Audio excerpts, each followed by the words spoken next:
At habang nangyayari yung proseso na yan, gagawa lang tayo ng isang mabilis na garlic paste. So for our garlic paste, again, literal, dinikdik lang to or minash. So there are a lot of ways that you can come up with this kind of ingredient. First is, of course, almeres. Dikdikin natin, siya nating ihahalo.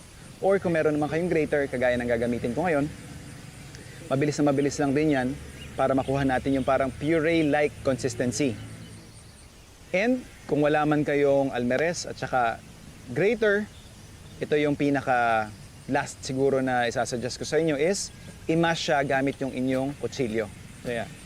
So we have here yung mga tira-tira nating bawang. Let's just add in some salt. Yung salt would actually help mash yung ating garlic. So yeah.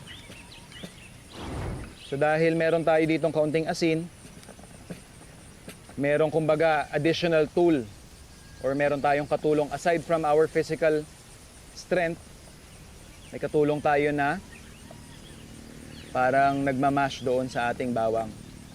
Of course, you have to be very mindful lang din na yung salt level natin, especially if you are using salted butter already, medyo kalma lang tayo doon sa paglagay ng salt.